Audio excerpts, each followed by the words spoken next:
refuge in the construction cubbyholes and unfinished spaces left wide open along this project. These are precious human beings, to be sure, in desperate situations. But this is also a safety and liability crisis that the city created and has yet to address for years now. In our prior editorial, trying to save some space for Grace, we did not call his name. But after a full week of running the editorial hourly, highlighting the myriad delays, business losses, health violations, safety concerns, and more, we have heard absolutely nothing from City Council President Marquise Harris Dawson. Nothing. Not a word. The council member who represents this district has gone silent. You see why we call this project procrastination, Crenshaw? And so I repeat, Crenshaw deserves better. With a KBLA Talk 1580 editorial, I'm Tavis Smiley. As always, we welcome your feedback.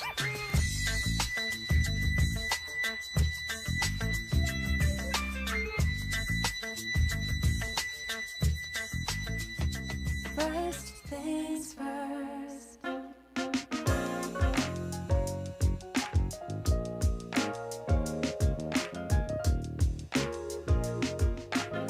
Things first, it's the DU General, Money B. I'ma put you up on the schedule. 6 to 9, 8 weekdays, not doing serious. We got a lot to talk about, so much to pedal through. Unapologetically progressive. Tune to KBLA 1580 to get the mess. We're your ancestors' favorite radio station. First black on talk radio, left side of the nation. Me and Dominique DePrima go way back. Tag Smiley making sure the station stays black. Discussing all the issues in our community. We're hosted black and brown and others find unity. So let's talk about it. Maybe we can improve it. Digital underground, always down with the move. So we tune in. The first things first with the queen of Black Talk Radio, Dominique DePrima. Go sis. First things first.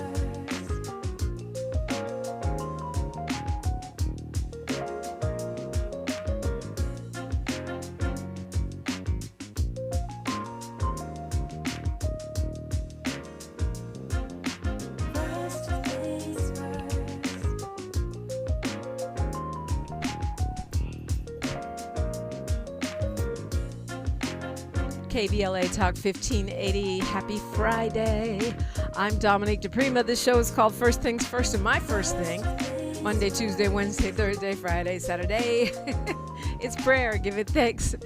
Giving praises and asking for blessings from God, asking for the blessings of the ancestors and the elders. And let's go. We got a lot to talk about, a lot to do as per usual. It's a Friday, and this is how we do things around here. We call it Freedman Friday because we're going to touch on reparations each and every week. That is the mission. That is the portfolio. That way we make sure we stay informed and remember to know the progress, the challenges, and everything going on in that arena so we can be part of the constant victories, small and large, in this area. So today we're on point with that. Hour 1 will look local. Hour 2 we'll do reparations. And hour 3 we're going to do a conversation, a deep dive on cannabis. What is happening in the space of cannabis, the business side of it. But of course, that impacts you, the consumer, or you, the would-be entrepreneur. It's been a lot of controversy, a lot of starts and stops, and some triumphs as well. So we're going to look at all of that. As per usual, the phone lines are open to you at 800-920-1580. All 3 hours of this show, you are invited in, 800-920-1580. Happy Juneteenth, by the way. We started early. I had the pleasure of emceeing the Cal State system-wide party for Juneteenth. It was yesterday, but you could still see it. It's on YouTube. They streamed it. We heard from a lot of administrators within the system. It was held at Cal State LA. Thank you to everybody who came out. There were students. There was one of the members of the CSU trustees was there. The head of that Juneteenth celebration committee, or the convener of it, LA Civil Rights department leader, Capri Maddox, and they had a great panel discussion, some amazing presentations. Mark Morrell of the National Urban League spoke and gave a powerful presentation. It was a great day, and I was honored to be there representing San Francisco State, my alma mater, and all of the 22 Cal State University system campuses. And I was really, really pleased to hear the Chancellor Mildred Garcia talking about the CSU system's ongoing commitment to equity in the context of a celebration of Juneteenth, how they're not backing down on giving opportunity and opening doors to students who have been excluded. They're not backing down on inclusion, and particularly they spoke on black students because it's Juneteenth, but also immigrants and others. So it was a good day, and thanks to everyone who came out for that. Being joined by my every other Friday partner in crime. He is the founder of ES Advisors, which does consulting on electoral campaigns as well as public policy issues. He's also an official KBLA contributor. Ed Sanders, good morning. Good morning, Dominique. How are you? I'm blessed. I'm actually kind of happy we get a little bit of a break from the election for a couple months, even though actually they're still counting votes, and I get that. How are you? Not too bad. I feel the same. That was, it wasn't like the most exciting election day, some of the fallout afterward, but I think with November coming and more of a national election, it'll be more people will be focused on it. So we'll see. Yeah, I mean, we dodged a bullet with Spencer Pratt being knocked out of the race by Councilmember Nithya Raman, who suddenly rescinded her endorsement of the mayor and jumped into the race. So she's now going to be facing the mayor in the fall in the general election.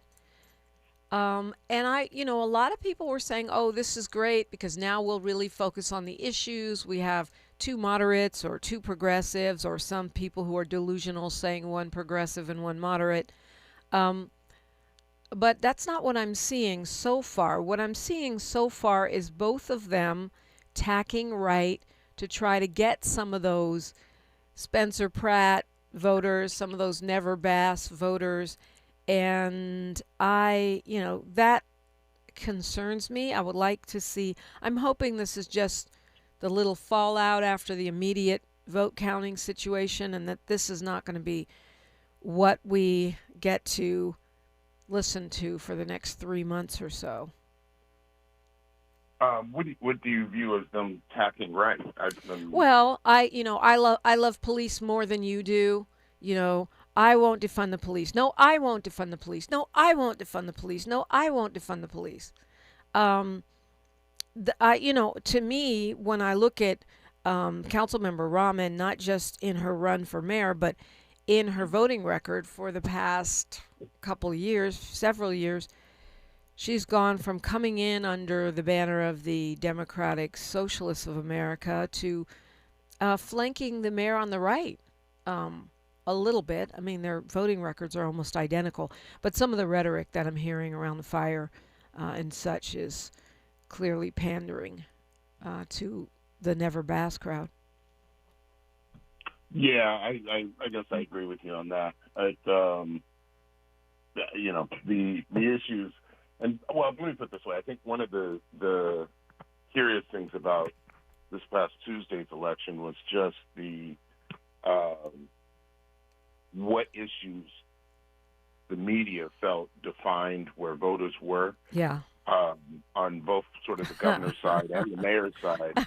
There was, you know what I mean? There was such not a shot at you, but there were so many undecided voters so late, right? Yeah. That I felt like the issues that people were really thinking about hadn't really been raised by the campaigns. And So in that, there's sort of this question of even now where their campaigns are tacking to or where they're moving towards. I still don't feel like they're addressing corely what people feel they want from government. And so, I think both these candidates, from the mayor's perspective and certainly in the governor's race, have got to start to drill down and, speak on the issues that I think motivate the people. Right? I mean, and speaking of the media, I feel like the LA Times has a clear anti-Karen Bass bias. And I have to call them out on it because they do everything from trying to find the worst possible picture to constantly blaming her for the fire and the way they use their language, which is not logical. She didn't light the fire. She didn't make the wind blow. And it's not, she is over all of the departments, but it was the fire chief, Kristen Crowley, who didn't deploy the trucks to the area. So I just feel like they have such a strong anti-Bass bias. It's like the mayor is going to have to fight against her opponent and the LA Times. Yeah, and that's been the case for her. Yeah, that's true. But it's such, I think I'm glad you call it out because I think voters lose sight of how coordinated that is, and begin to start. You see there's certain headlines day in and day out, and you actually start restating them in your own conversations. And the headlines are, purposely designed to engender animosity against her. It's kind of par for the course for African American elected. The Times has been like that, I would say, for well, yeah, years. that's a fair point. They love to tear down black electeds. That is true. I noticed that when I first moved to LA. And I hate that, this bias exists. And I've said this before, and I'm going to keep saying it. They voted almost identically. So why are you calling one a progressive and one not? They're either both moderates or they're both progressives. However you want to label them, it's fine. And then, to me, if I have two people that have, I don't understand why in the governor's race. Well, I do. I kind of think it's a gender issue, but in the governor's race, we keep hearing about how we have this guy with experience and a steady hand. He's not a show-off. He just puts his head down and gets the work done, and he's got experience on every level of government, which pretty much it describes the mayor. She's been a congressperson. She was the first black woman to run a state house and our state assembly. She's been a mayor. She's been a community organizer. She's not flashy. She keeps her head down and does the work, and nobody seems to care. Well, some people care. She came out first in the election, right. But still, the media doesn't seem to care, I suppose is what I'm saying. Not a shot at you. No, that's the case, right? Like, despite all of those overwhelming headwinds, she still prevailed in first place in terms of who people wanted to be their mayor. And now it becomes sort of a two-way, it's a binary race. To your point, head to head, I think, this is where the conversation changes. And yeah, and the LA Times had an article, Ed, and we'll talk about this when we come forward. It says why the LA mayoral runoff is about to be a knife fight. And, they might as well have said cat fight. I feel like that is so misogynistic, so sexist. Oh, it's two women, so it's about to be the Real Housewives of, the Real Housewives of Hancock Park. That's really gross and sexist, but those are my very subtle thoughts. Can't wait to hear yours when we come forward on KBLA Talk 1580. Thanks for starting your morning off with a voice that speaks truth to power and the powerless, getting to the heart of what matters most in our community. This is where authentic conversation meets real action. From breaking news and politics to culture and community solutions. This is where you hear perspectives you won't hear anywhere else. This is where we come together, get informed, and make change happen. You're inside First Things First with Dominique DePrima on KBLA Talk 1580. Good morning, sunshine. You make my day. Let's celebrate. Y'all did it. Loving each other, needing each other. Hey, Los Angeles. KBLA Talk 1580 is turning 5, and we're celebrating in a big way. Oh my God. Join us Friday, June 19th, Juneteenth, 4 to 7 p.m. at the Beehive for our 5th anniversary bash and Juneteenth celebration.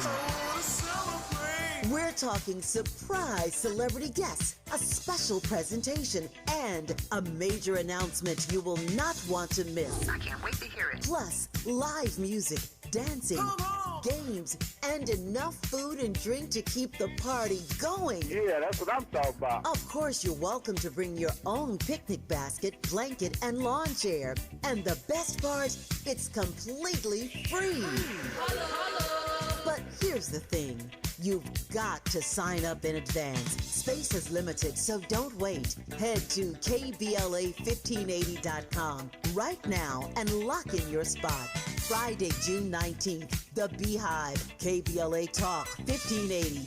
5 years strong, and we're just getting started. Happy anniversary, KBLA. Yeah, man. From the people who brought you It's the Dog Park comes. It's a hot spot on your dog's leg that the internet says you can treat it at home. You're not sure though, 'cause now it's oozing. Protect your dog from injury and illness with Progressive Pet Insurance. Ooh, he's licking it. Super gross, dude. Progressive Casualty Insurance Company and affiliates. Not available in all states or situations. Coverage subject to policy terms. Small businesses are the heart of America. But you don't have to go it alone. As the nation's largest nonprofit resource of expert business mentoring, SCORE has helped millions of entrepreneurs build their businesses for free. Get the connections, education, and guidance you need with SCORE. We're ready to help. Find a mentor today at score.org. Your ancestors' favorite radio station. And your favorite morning show host. Let's get back to Dominique DePrima right now. Yeah, let's get back to Ed Sanders right now. Good morning. Happy Friday, 800-920-1580. If you want to say a thing about a thing, we'd love to hear from you always. So, Ed, what do you make of this? It's going to be a knife fight narrative. I mean, I understand their logic. They're saying that they're close on the issues, which is the first time I've heard them say that, even though they characterize Rahman as being further to the left because of her past association with DSA and her votes against, the so-called anti-camping ordinance, which should be called the anti-homeless ordinance. But I feel like, they're teeing up another catfight as opposed to really talking about the issues like affordability, like not just homelessness, which is important, but houses for people who are housing insecure, and other things like that. Yeah, I think, first it's the Times giving you insight to how they are going to drive eyeballs to their website, right? Like it's a design on clickbait, right? Yeah. And to put the race in those terms, it's wild. Like as you were just saying it here, I caught a different meaning I hadn't thought of relative to knife fight, and it was because you laid them out as being so similar on the issues that it's sort of that close proximity, and as opposed to, just sort of like the normal fight name. But whatever, it doesn't matter. The hand-to-hand combat is that what we're talking about? Right. But the professionalism of an editor, right? You just don't characterize that in those terms. You know, you wouldn't describe a youth sports game as a as a cat fight, right? Like you just it's an irresponsible way to describe something like that. So I caught that headline like you and like others. It definitely stands out, and I'm sure most women catch it. I hope most men catch it as well, but I agree with you. I mean, one thing I find sort of good is that we went from Mayor Karen Bass being the first woman mayor and the first black woman mayor to now, no matter who wins, we get a woman mayor. So I look at that as some kind of progress for the city, for a state that has yet to have a woman in the governor's seat. At least, let's look at the bright side. Yeah, that's true. The first part is it takes a lot of courage to run for office, right? And to your point, you just kind of underscored in this case the candidates that ran, and certainly the strongest candidates were women and had the courage to run to lead, and that's a beautiful thing. Yeah. Well, I mean, we've got a lot to cover. It's definitely going to be Steve Hilton and Javier Becerra, sort of a classic race at the top of the ticket, because Javier Becerra was in the Biden administration. He's as many have pointed out, an experienced sort of mainstream Democrat. And Steve Hilton is sort of a mainstream, unexperienced Fox TV host MAGA guy. But he says that he is not an ideologue. And I find that interesting. I as someone who's advised on campaigns, I wonder what your takeaway here is, because he says all the MAGA talking points. So to me, that's an ideologue, but he repeatedly seeks to position himself as not being one. Yeah, I mean, listen, he's a MAGA candidate, so the words that come out of his mouth, you can't evaluate them the way you do others. There's not a lot of consistency or truth to the words that come out of MAGA candidates' mouths. I find they'll say anything, right? And in this case, if they feel he'll say anything to not, be aligned with things that he thinks that people don't like. So it's like a Republican Party and their leader of the moment. No, he'll come back around on that because he's going to need Trump to motivate his base. But all of his policy issues and the question of whether he's an ideologue or not.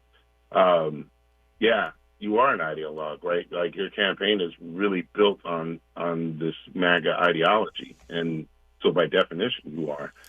And in that, you're not some free thinker. You have your marching orders. So I don't know. Trying to move my computer right now because Morris is asking me if I'm repping Jamaica. I got my soccer jersey on this morning, and it says Ghana, so that would be Ghana, but I think my computer's blocking it, so I'm trying to move it. World Cup is on. There's a match tonight at SoFi, which apparently I'm going to. I know you're a soccer guy, soccer dad.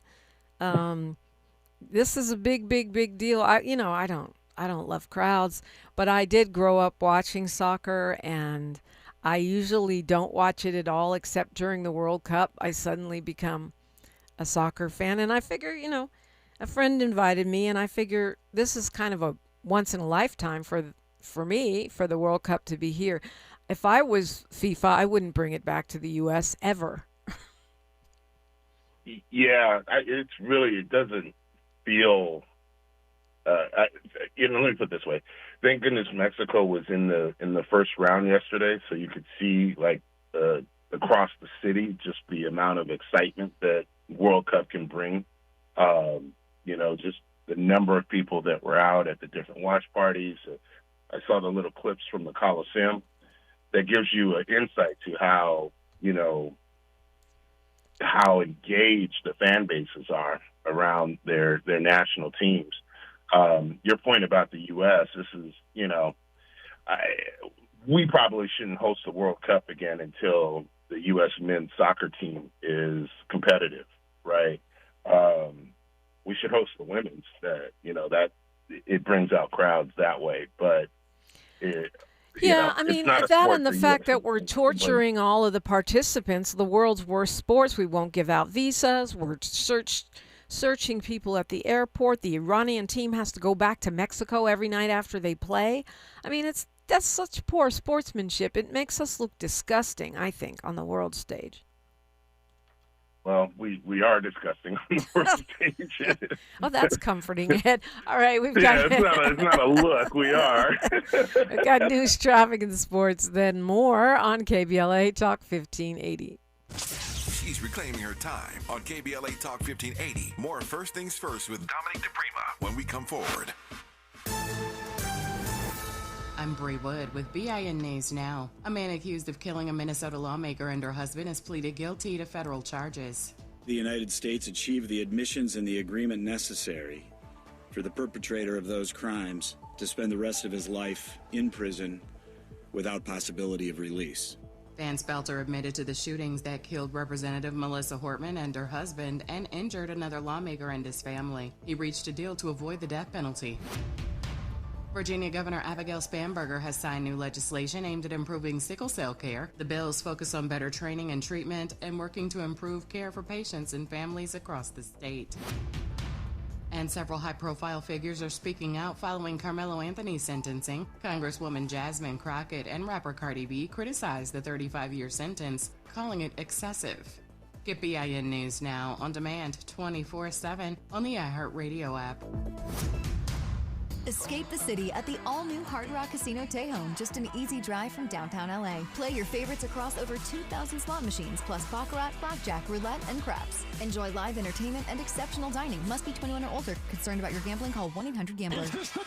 This is the KBLA Sports Minute with Ray Richardson. The first World Cup soccer match in the U.S. is tonight at SoFi Stadium in Inglewood. The U.S. takes on Paraguay. Start time 6 p.m. If the ticket prices are out of your budget, you can catch the match live on Fox Sports, Peacock, or Telemundo. Get ready for a lot of soccer chatter over the next several weeks. The World Cup will last 39 days. 48 nations will compete in 16 cities across the U.S., Canada, and Mexico. Serena Williams was unable to compete in the doubles quarterfinals Thursday in the HSBC Championships in London. Serena's doubles partner, Victoria Mboko, was forced to withdraw because of a knee injury. Serena and Mboko won their first-round match on Tuesday. Serena says she still intends to play in Germany next week at the Berlin Open. No word yet on whether the Compton native is doing the singles or doubles. Serena is considering a comeback after retiring in 2022. No debates, no speculation, just the info you need. That's your KBLA Sports Minute. I'm Ray Richardson on KBLA Talk 1580.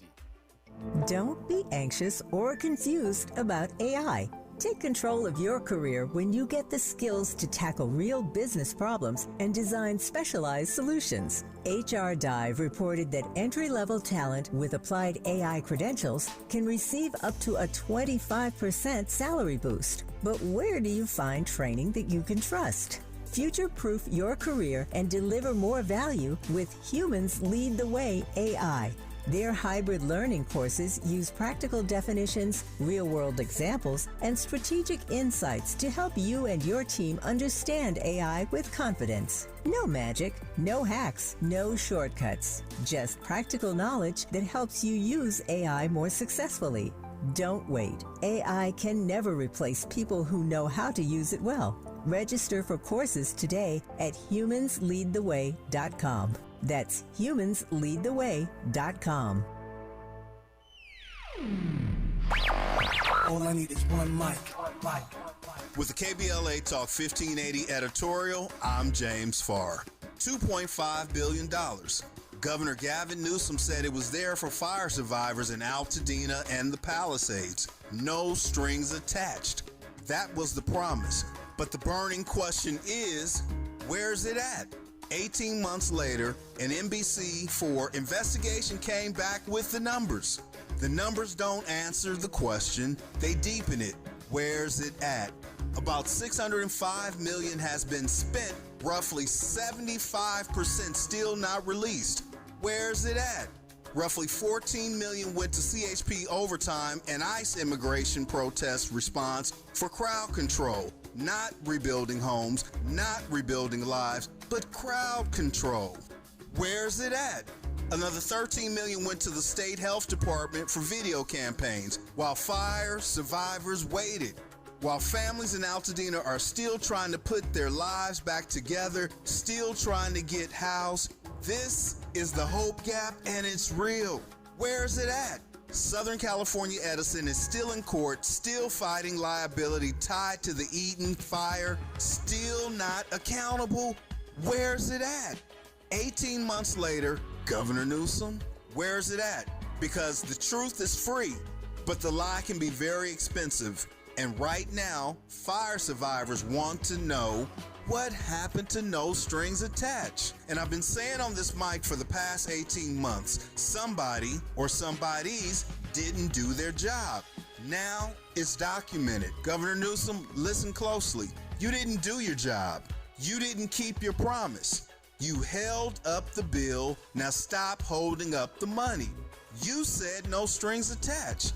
Instead, you played on the people's heartstrings. Where's it at? See, Governor Newsom, even at the French Laundry, if it don't come out in the wash, it's sure enough gonna come out in the rinse, and the rinse cycle is here. With the KBLA Talk 1580 editorial, I'm James Farr, and as always, we welcome your feedback.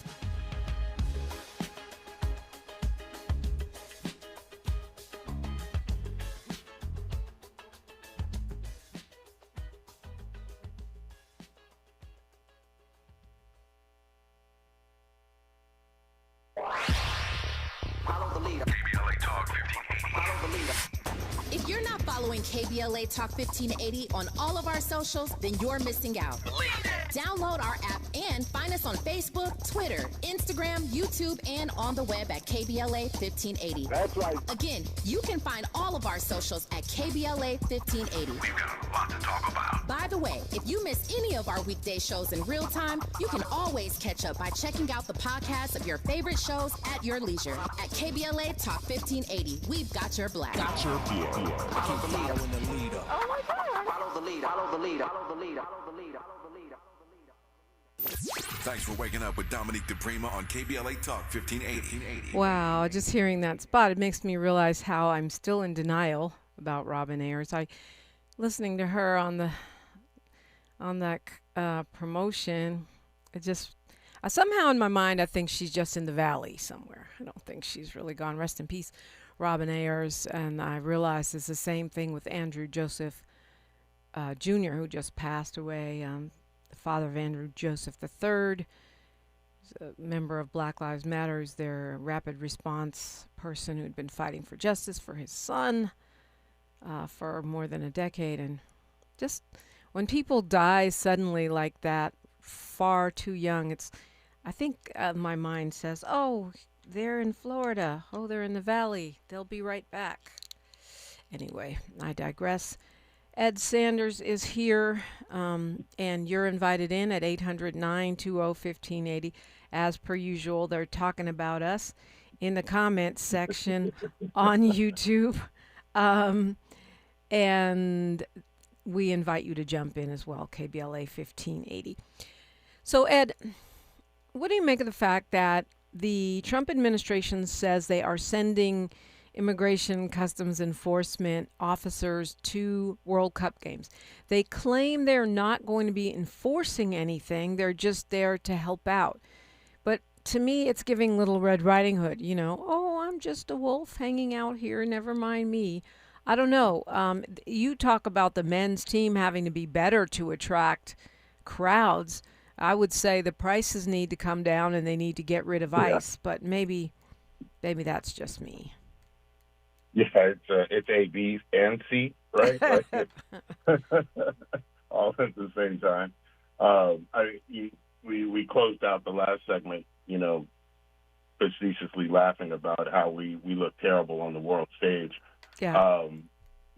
And there's really no getting around that, right? Mm-hmm. Like the the deployment of ICE to the stadiums. It's on brand for Trump, right? The elements of the World Cup that you laid out, the travel of foreign nations and the way we're treating the Iranians, the African countries. It's it is despicable, and there really isn't anything noble about what we're doing. But in some sense, it's Trump, right? But in a lot of ways, it's just the American way. It's not like American fans are looked at as not being obnoxious when we travel anyway. Right? Really? So, we already have that reputation, what you're saying. We already have that. Yeah. When you see Americans go abroad for other sports, the locals are always saying the Americans are very obnoxious and, entitled. It's not surprise. Right. It's not a surprise. Right. I mean, imperialist gonna imperialist. I mean, I get that, but on the other hand, I mean, as a Black American, we're big on hospitality. I don't know if you've noticed that. And that's just not how you treat someone when they come to your house. I mean, I feel embarrassed for us. I really do. Yeah, agreed. If someone came to your house, you'd offer them, some water or something to eat, some comfortable seat to sit in, right? And that's what you expect. FIFA is as imperialistic as the U.S., so you know what I mean? Like, they're so corporate run that it's just you don't expect a morality play with FIFA World Cup. I'll put it that way. Yeah. I don't expect that from them. Well, yeah, that's true. They did give Donald Trump a peace prize. Right, and now he's thanking them by bombing Iran while we're having the actual World Cup. And speaking of sports, what do you make of the UFC fight on the White House grounds, the giant arena? I know you're a sports guy. Is this a good thing? Well, when we get Barack Obama's second term and we have the NBA All-Star game at the White House, I'll probably change my tune. But you mean third term? Yeah. Okay, I'm here for that. Third term, right? Yeah, right. yeah. It feels like it's cheapening the White House, for whatever that's worth. It's not like I think I used to be sort of the guy that said there was some dignity in the White House, right? And you've probably laughed at me through the years for that, but yeah, that's all gone now. It's just there's really no respect for the presidency anymore, and at least in my own heart. Yeah, the office is not just the actual weirdo that's in the seat right now. The office is pretty trashed at this point. Yeah, exactly, and gilded and trashed at the same time. I'm sorry. Go ahead. He's just the exclamation point. It's not, the sentence it still stands.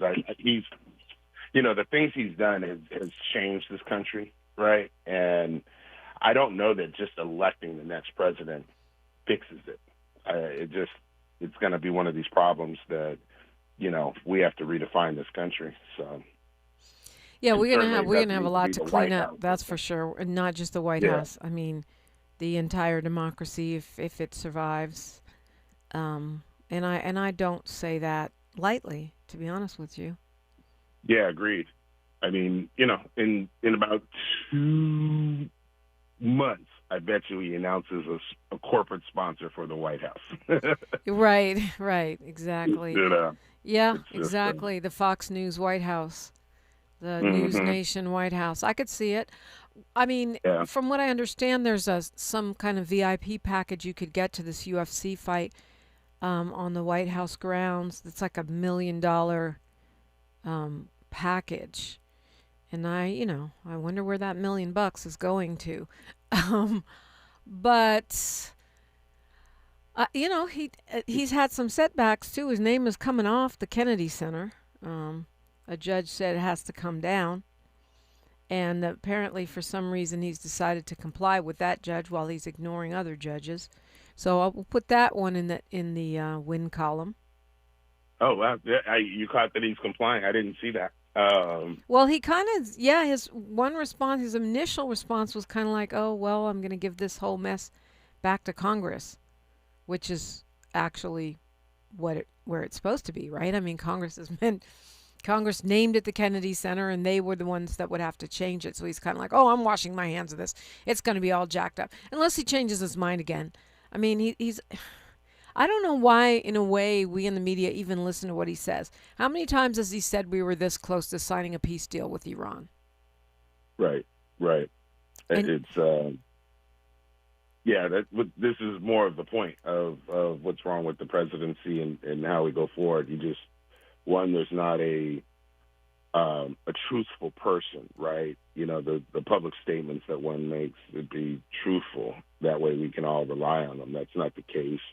And, his administration is chock full of people that have zero credibility on the issues that they're talking about. Right. Right. And they lie. But I mean, that's the thing. It's not, politicians lying is not new. He just does it so constantly. As Steve Harvey used to say, he lies when the truth will do, and he's not strategic about it at all. He's always saying, like right now, he's saying that the peace deal is about to be signed, but Iran's foreign ministry says, no, it ain't. What he actually said is the main part of the text is almost finalized, but the Americans are being greedy and raising new requests, which sounds true. So at what point do we, the media, stop saying, oh, there's a peace deal that's about to be announced, when he said it about, I think, 4 or 5 times already? Yeah, I think that's more of a look. I think a lot of people in the country are concerned about the fighting overseas. It's not really a war, but the violence that we're inflicting overseas.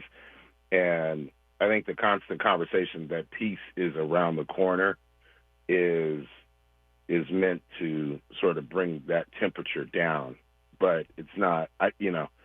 I think what we're saying is a peace treaty will happen when a peace treaty happens. I don't think you can ever say it's right around the corner. Like we're close. No, a peace treaty only occurs once you have a peace treaty. And if you don't have a signature, you're not close. And the idea that you keep saying it is really just meant to make the people feel like, okay, this violence is coming to an end. And that does not appear to be the case. Yeah, I mean, it did bring oil prices down temporarily. Sometimes I think that's all he wants to do is manipulate markets, and he doesn't really care if there's a deal or not a deal. It's just a slight dip before the summer blend, though. Yeah, it's not right. Yeah, it's not a right. Just a head summer fake. blend is going to hit and it'll go back up. Yeah. So what's the chant? My mayor is Muslim. My bagel is Jewish. I can't remember that. The New York Knicks got a thing going on, right? Didn't they just have Something a record? Knicks in 4, blah blah blah. Yeah. Here it is. My mayor Muslim. My bagel's Jewish. My Christian Dior. Knicks in 4. That's their chant. But you, like me, you've got a lot of friends in New York and family too. Yeah, they're rather happy. they're rabid, and see, I'm a Lakers fan, so in all my text chats, I'm the Lakers fan, so they are giving it to me like, at all hours of the night, Yeah, same. The sibling group text is out of control because they're almost, that sibling group text, the black one, they're all in New York or the proximity New York, and they're very happy about it. And I just say, everyone deserves a win every 50 years or so. In my most condescending voice. I'm so ready for them to be so excited about the next game and then lose 3 straight. That's me. Oh, you're mean. You're mean. Everyone deserves joy. I mean, you don't want them to get it, huh? No, Knicks fans just deserve torment. That's that's what their existence is for, Oh, wow. Well, they're my actual blood siblings, so I can't go there with you. I want them to have joy just only once, and then, It's been since 1973 since they won. So what is that, 50 years? Close to 50 years? It's 53 years. 53, so yeah. I mean, so I'm feeling like they could win, and then if it would just be another 53 years, that would be good.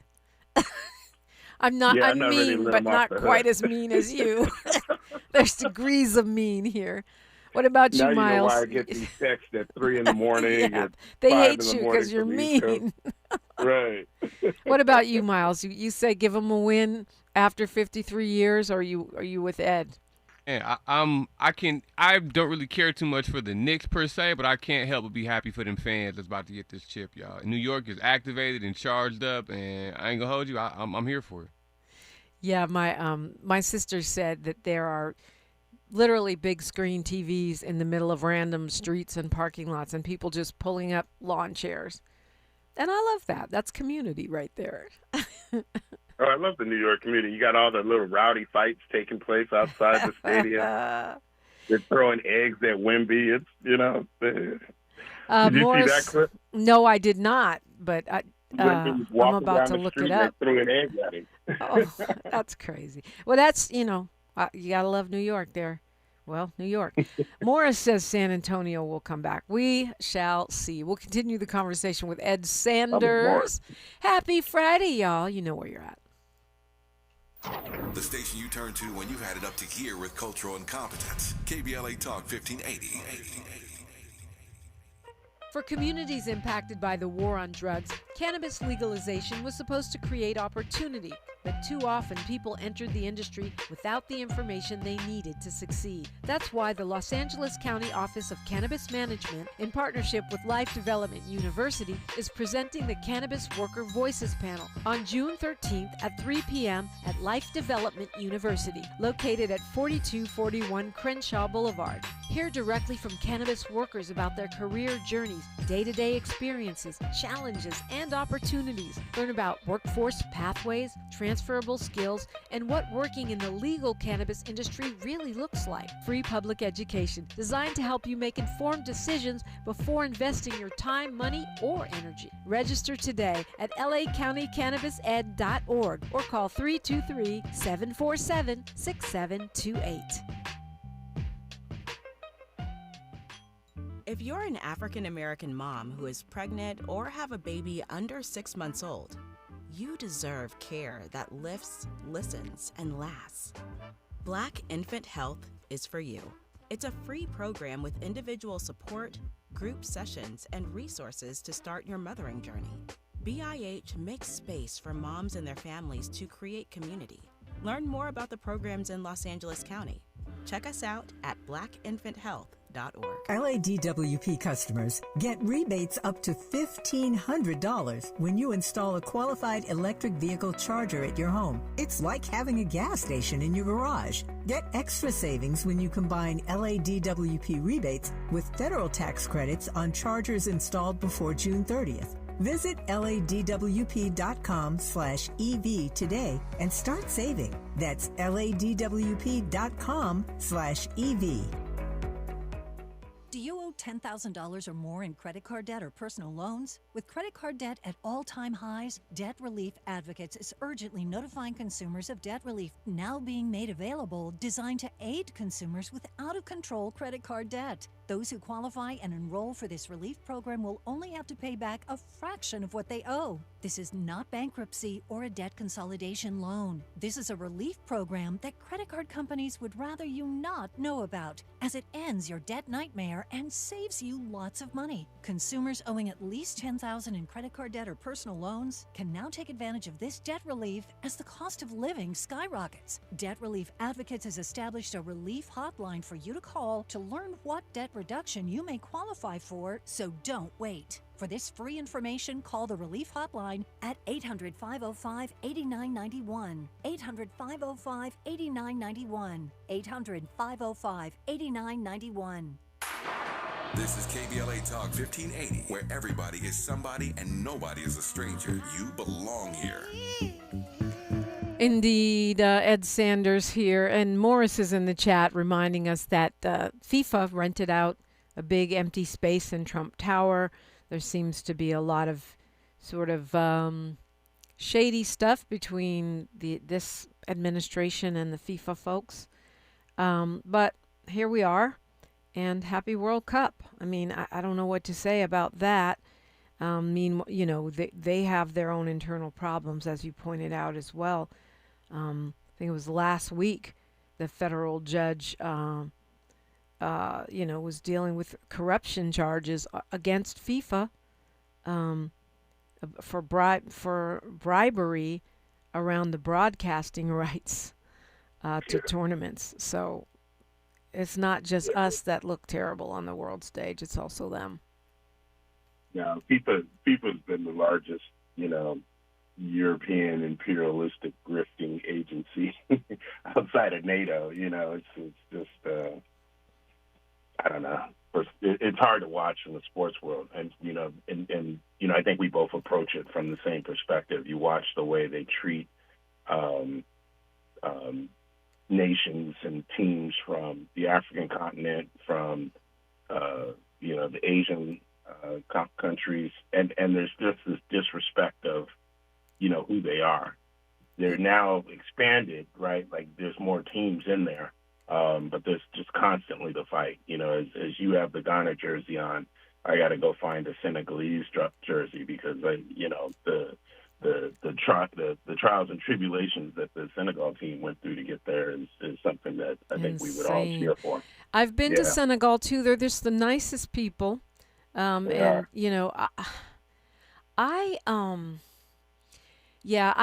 it comes to the World Cup, yes, I'm happy if the Americans win. But when it comes to the World Cup, I'm like Issa Rae. I'm rooting for everybody black. Yep. That's the best part. It's like the Olympics. You look up and it's like, oh, here's a new team to root for. Right. Even a lot of the European teams are black. I mean, it's just what it is. And suddenly they like immigrants when it comes to the soccer field. But the Senegalese team is also, well, let me stop. My favorite team for other reasons. Let me leave it there. Palate cleanser, the LA Jazz Festival, which you and I are both part of in different ways. I'm on the board of the foundation, which is the charitable arm of the LA Jazz Festival. Is a new jazz festival coming, socially innovative one, huge one, black owned, coming in August.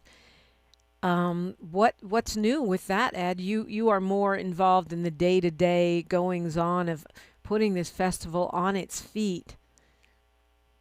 We are just building towards opening day, August 7th.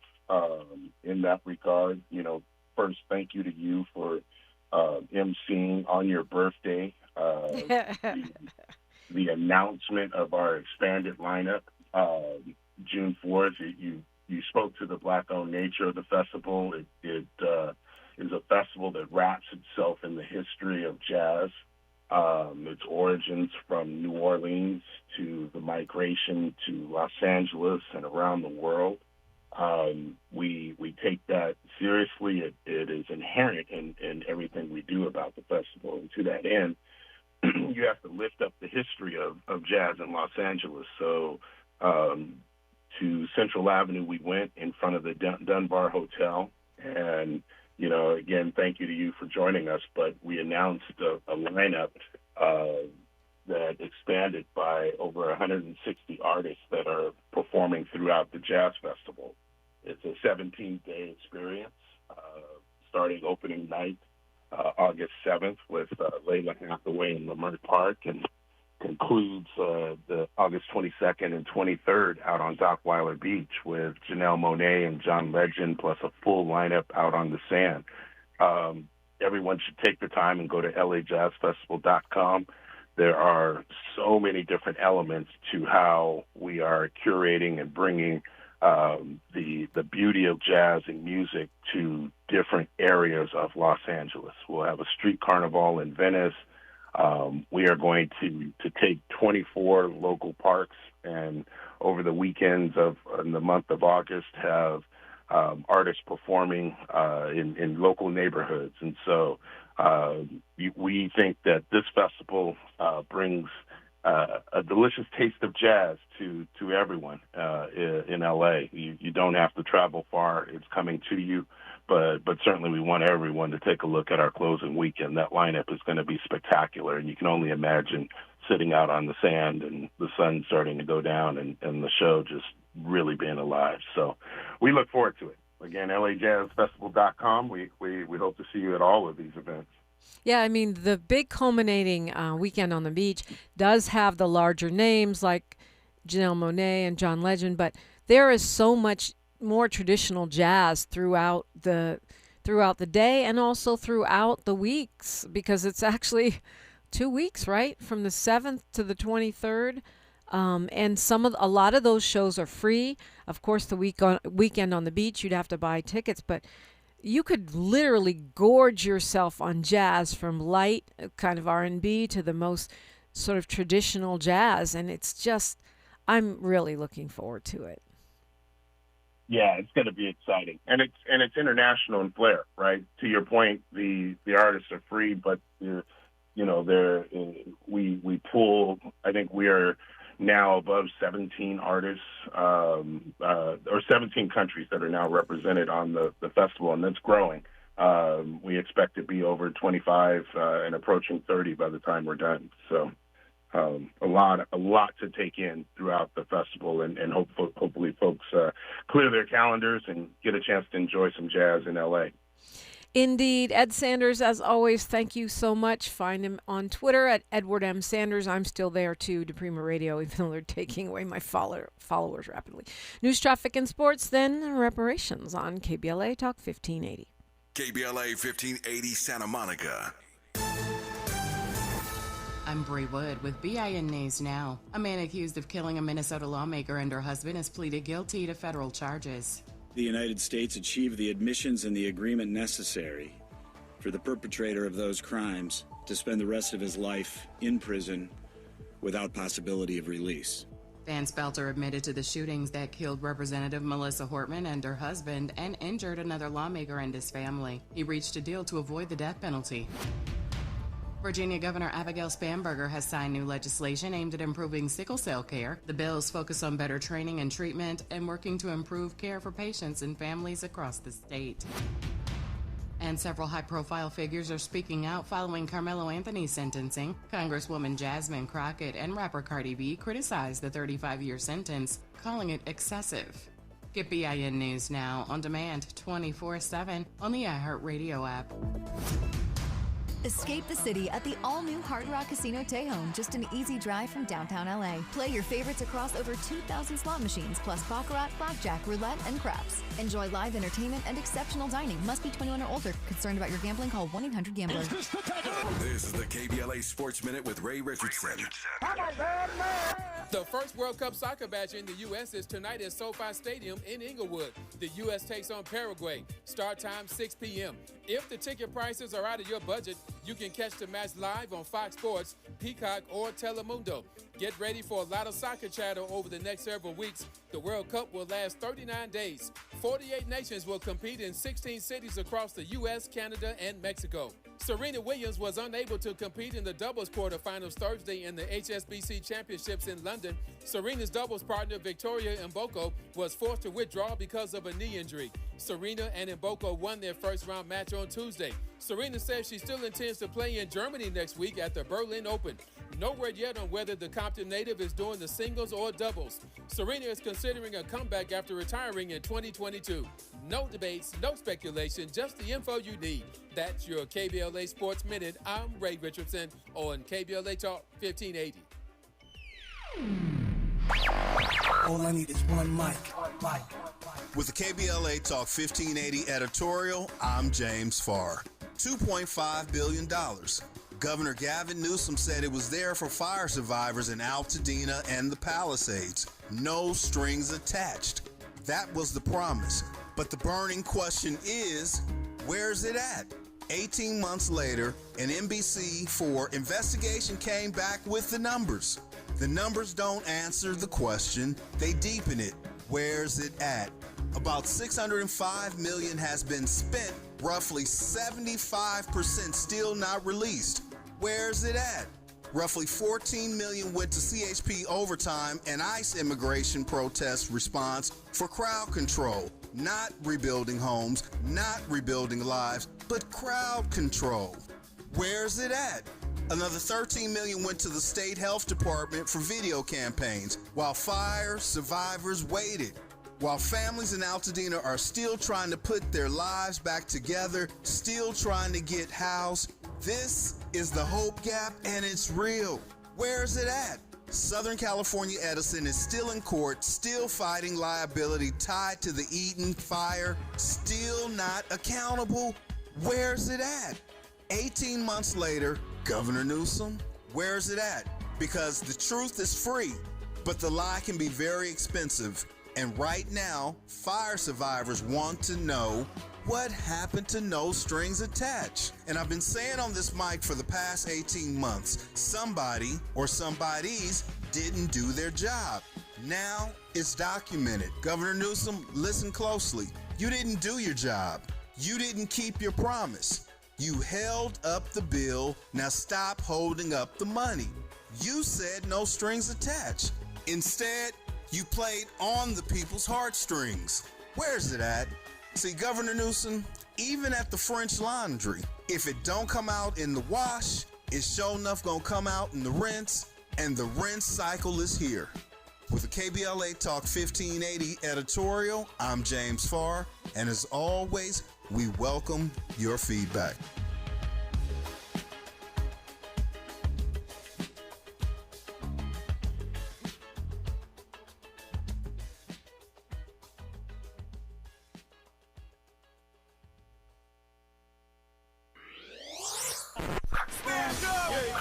When the story gets twisted, who's going to tell the truth?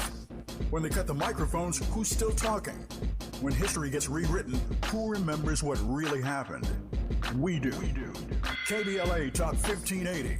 Black media isn't just important right now, it's essential. Because when mainstream outlets move on, we stay. When the headlines ignore our communities, we don't.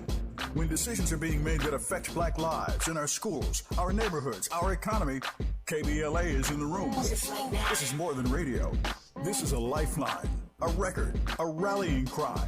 Black stories, black voices, black power. The heat is on the air and in the culture. KBLA Talk 1580.